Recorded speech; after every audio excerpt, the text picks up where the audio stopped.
Hello, my amazing students. Today we're going to read a news article together from The Guardian, and this article is about the world's happiest man. Welcome back to JForrest English. Of course, I'm Jennifer. Now let's get started. First, I'll read the headline. A 69-year-old monk who scientists call the world's happiest man says the secret to being happy takes just 15 minutes a day. Do you have 15 minutes a day? Well, you can become the world's happiest person as well. Maybe. Let's see in this article. So first of all, notice a 69-year-old. This functions as an adjective because if you remove it, it's a monk who scientists call. Now we're giving more information. You could use a nationality, a British monk, perhaps. Now here they're using an age, a 69-year-old. We don't modify adjectives by making them singular or plural. That's why there's no S. So a 69-year-old monk who scientists call the world's happiest man says the secret to being. Notice this, because it's the secret to something. The secret to learning English is, what do you think? The secret to learning, the secret to becoming a confident English speaker is, maybe the secret to learning English is to watch, notice that infinitive, to watch a JForrest English video a day, because that's about 15 minutes a day. So if you practice 15 minutes a day, well, then you'll be confident. What do you think? If you agree, put that's right, Jennifer, that's right, put that's right in the comments. And you are going to learn what you can do in just 15 minutes a day to become the world's happiest person. Now, don't worry about taking these notes because I summarize everything in a free lesson PDF. You can find the link in the description. Now, let's continue. Who is the happiest man in the world? If you Google it, the name Matthew Ricard pops up. What do you notice about how this word is being used? What part of speech is this? Of course, you know Google as a noun. You use Google. But in this case, it's being used as a verb, which native speakers love doing. Do you know who the happiest man in the world is? Do you know who the best YouTube English teacher is? Just Google it.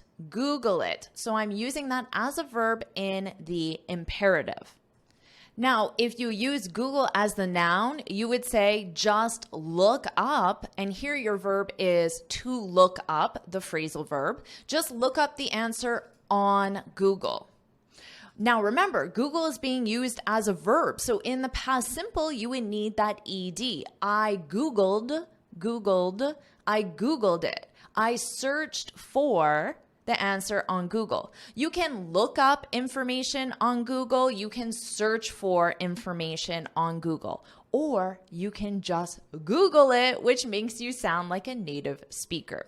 Now, also, to make you sound like a native speaker, you can learn and use more phrasal verbs like this one, pop up. The name Matthew Ricard pops up. To pop up, this is our phrasal verb. This means to appear suddenly or unexpectedly. For example, I was watching a JForrest English video and my boss popped up.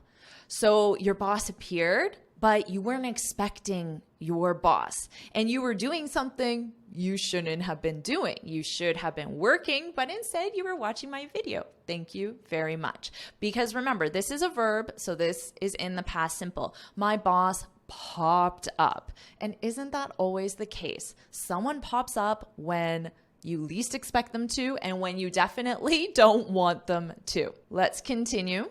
Matthew Ricard, 69, here they're saying his age, 69, is a Tibetan Buddhist monk originally from France who has been called the world's happiest man.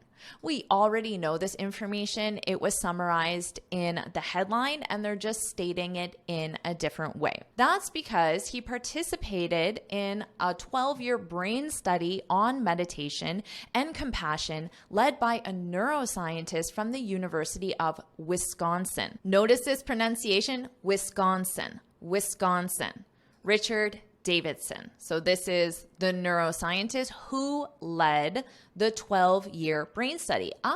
We have another adjective. Again, we know it's an adjective. For one, it comes before the noun, which is study or brain study. You could consider brain to be another adjective, which tells you what type of study. And I also know it's an adjective because there's no S on the noun year, because adjectives don't take a singular or plural form.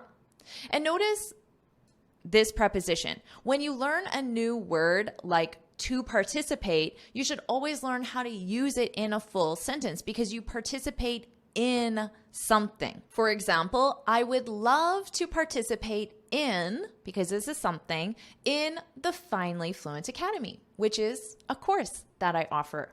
Now, you could say, I would love to participate in the conference, in the meeting, in the course, or whatever else you're participating in. But that preposition in is part of the verb to participate in something. Are you enjoying this lesson? If you are, then I want to tell you about the Finally Fluent Academy. This is my premium training program where we study native English speakers from TV, the movies, YouTube, and the news so you can improve your listening skills of fast English, expand your vocabulary with natural expressions, and learn advanced grammar easily. Plus, you'll have me as your personal coach. You can look in the description for the link to learn more, or you can go to my website and click on Finally Fluent Academy. Now let's continue with our lesson. Davidson, remember, he's the neuroscientist who led this study. Davidson hooked up Ricard's head to 256 sensors. Hook up is another phrasal verb, very useful because it means to link or connect. Now, the verb is hook, so that's what you conjugate here in the past simple, and then the preposition is up. But remember, just like participate in, you need to understand the full grammar to be able to use this because you hook something up to something else, and you link something to something else, you connect something to something else. So this preposition to is very important. Now, we use this a lot with technology. Where should we hook up the modem? Where should we connect the modem? Oh, maybe hook it up right here. This is a great spot, or hook it up over there. And you can use this with a lot of electronic devices. Davidson hooked up Ricard's head to 256 sensors and found that when Ricard was meditating on compassion, his mind was unusually light. Ricard, who says he sometimes meditates for entire days without getting bored, admits he's a generally happy person. Let's look at this, without getting bored. Let's review to get bored. You could also say to become bored. Native speakers prefer get, but you can also say become. In this case, getting, it's used in the ing form because without is a preposition and we use the gerund verb after prepositions. To get or become bored, this means that you lose interest. So he can meditate for entire days without losing interest, without getting bored, without becoming bored. Now, I could say, I hope you don't get bored in this lesson. I hope you don't lose interest. Now, get refers to the transition from not bored to bored, interested to not interested. That's how we use get or become. Now, to talk about your current state, just use the verb to be bored. But hopefully you say, don't worry, Jennifer, I'm not bored, bored. I'm not bored. To be as a contraction, and then you're negative. I'm not bored. Hopefully you would say that. But you could also be honest and say, this lesson is boring. So notice here, the structure is to be boring, to be boring. And this means not interesting. Now, if something is boring, not interesting, then you will be bored. Okay?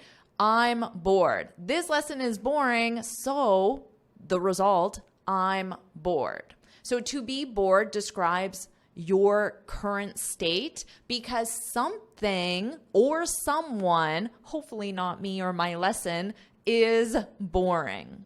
So hopefully you would say this. Please reassure me. Put this in the comments. I'm not bored. I'm not bored. And if you are bored, please be honest and let me know, what can I do to make this lesson less boring, so therefore more interesting? Okay, he admits he's a generally happy person. So generally happy, by using generally, it acknowledges that sometimes he's not happy, but mostly he is happy. Generally happy person. Although he feels his happiest man title is a media-driven overstatement. An overstatement means that something is exaggerated. The way it's stated is more than the truth. It exceeds the truth. You are the world's happiest man. Really? Am I really the world's happiest man? Or does that exceed the reality? Is that exaggerated? He says it's a media-driven overstatement. So media-driven means driven by the media. And if it's driven by the media, it means it's influenced by the media. It only exists because of articles like this, headlines like this, who say he's the world's happiest man. The media created this. Here's his advice for how to be happy. All right, we've come to his advice, so pay close attention. This is the interesting part. You shouldn't be bored right now. Stop thinking me, me, me. Me, me, me.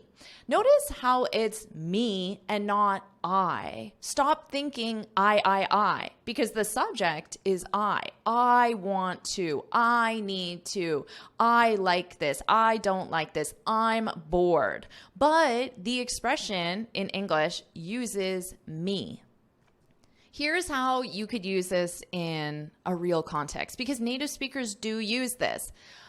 It was supposed to be a group brainstorming session, but Richard talked the entire time. It was me, me, me. Now notice, when you say me, me, me, you probably say it with a little bit of an attitude because it's a negative thing. Oh, it was me, me, me the whole time. But even though the person is saying me, me, me, he's actually talking about Richard. So it's imagining that Richard was saying me, me, me. It's all about me, but I'm Richard. So even though we vocalize it as me, me, me, we're often referring to another person. And this just means yourself. So stop thinking about yourself, or in the context of Richard, he should stop thinking about himself. It's not all me, me, me. All right, so that's the first thing. Stop thinking me, me, me. Stop thinking about yourself. What do you think about that? That's the secret to being happy. To Ricard, the answer comes down to altruism. Notice the pronunciation here. We have the word true-ism. Put that together, truism. Truism. That's a truism. That's something that is true. And then you add altruism, altruism. Altruism, this is the noun, and it's when you're more focused on others than yourself. The adjective would be altruistic, but the noun is altruism. So the answer comes down to altruism. Notice how something, the answer comes down to. When something comes down to something, it means that it's the most important factor or consideration. So he's saying that altruism is the most important factor or consideration of being happy.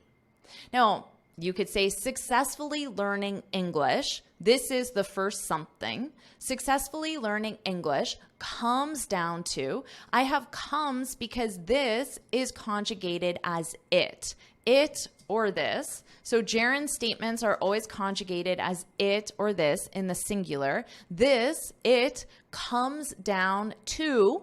Now you can have two things, a noun, motivation, or you can have a gerund verb, being motivated. And I honestly believe this is true because if you have a strong enough motivation, you will do what it takes to successfully learn English. But if you're not that committed, then you just won't put in the time and effort that's required. But that's my personal opinion.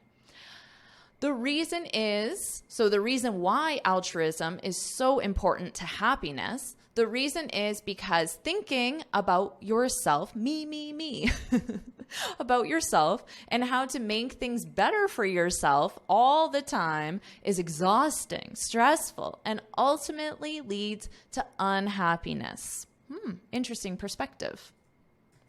Notice how I just said, interesting perspective. You could say, like I did, interesting perspective. The full sentence would be, that is what you just said. That's an interesting perspective. That's an interesting point. That's an interesting opinion.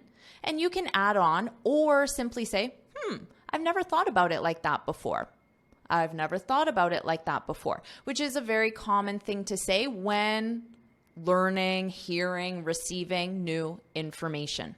If you want to be happy, which of course we all do, if you want to be happy, Ricard says you should strive to be benevolent, which will not only make you feel better, but it will also make others like you better. The verb strive means to try really hard. Strive to be benevolent. Try really hard to be benevolent. And when you're benevolent, you're kind, you have goodwill towards others, you have this desire to help others. It's similar to altruism, but altruism is entirely focused on others, but they are quite similar. Strive to be benevolent, which will not only make you feel better, but it will also make others like you better. Well, of course, if you're kind to others, they'll like you better. If you have a desire to help others, they'll like you better. That makes sense, right? Would you agree? That's not to say you should let other people take advantage of you. Ricard warns, but you should generally strive to be kind within reason. So again, generally, this means most of the time, but of course there may be situations where you're not benevolent. You are thinking me, but generally you should strive to be kind within reason. Within reason is saying that you'll act in a way that's sensible or practical. So someone might say, we'll do everything we can to help you within reason. They're saying, well, I'm not going to break a law to help you. I'm not going to spend millions of dollars or maybe even hundreds of dollars to help you. It has to be reasonable, a reasonable amount of help. But we'll do everything we can to help you within reason. Okay, so how does one train their mind to be happier? The ultimate question. Are you ready for it? Just spend 15 continuous minutes a day thinking happy thoughts. Well, how simple is that? You have 15 minutes a day and you can think happy thoughts, right? Now, continuous means without stopping. So don't think happy thoughts for 3 minutes and then go back to being stressed and overwhelmed and, oh, I'm never going to learn English. My English is terrible. Are those happy thoughts? No, they're not. So don't think 3 minutes of happy thoughts, 7 minutes of unhappy thoughts, 3 more minutes of happy thoughts. It means 15 continuous minutes. Set your timer for 15 minutes and only think happy thoughts. That would be continuous. What do you think? If the secret to being happy truly is spending 15 continuous minutes a day thinking happy thoughts, is that something that you can do? If it is, put that's doable. This is how a native speaker would say, I can do that. That's doable. So if your boss asks you, can you finish this by 5 p.m.? Yep, that's doable. That's doable. I can do that. I have the ability to do that. So what do you think? Is this doable? Put that's doable, I can do it, that's doable. Put that in the comments. And now you have the secret to happiness. How awesome is that? Now what I'll do is I'll read the article from start to finish, and this time you can focus on my pronunciation. A 69-year-old monk, who scientists call the world's happiest man, says the secret to being happy takes just 15 minutes a day. Who is the happiest man in the world? If you Google it, the name Matthieu Ricard pops up. Matthieu Ricard, 69, is a Tibetan Buddhist monk originally from France who has been called the world's happiest man. That's because he participated in a 12-year brain study on meditation and compassion led by a neuroscientist from the University of Wisconsin, Richard Davidson. Davidson hooked up Ricard's head to 256 sensors and found that when Ricard was meditating on compassion, his mind was unusually light.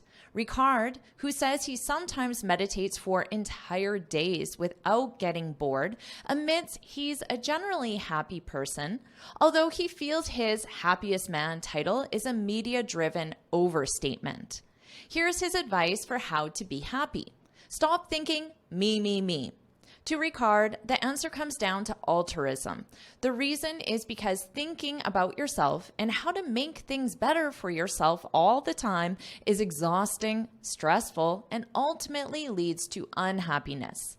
If you want to be happy, Ricard says you should strive to be benevolent, which will not only make you feel better, but it will also make others like you better. That's not to say you should let other people take advantage of you, Ricard warns, but you should generally strive to be kind within reason. Okay, so how does one train their mind to be happier? Just spend 15 continuous minutes a day thinking happy thoughts. Did you like this lesson? Do you want me to make more lessons just like this? If you do, then put more news in the comments below. And of course, make sure you like this lesson, share with your friends, and subscribe so you're notified every time I post a new lesson. And you can get this free speaking guide where I share 6 tips on how to speak English fluently and confidently. You can click here to download it or look for the link in the description. And I have another lesson I know you'll love, so make sure you watch it right now.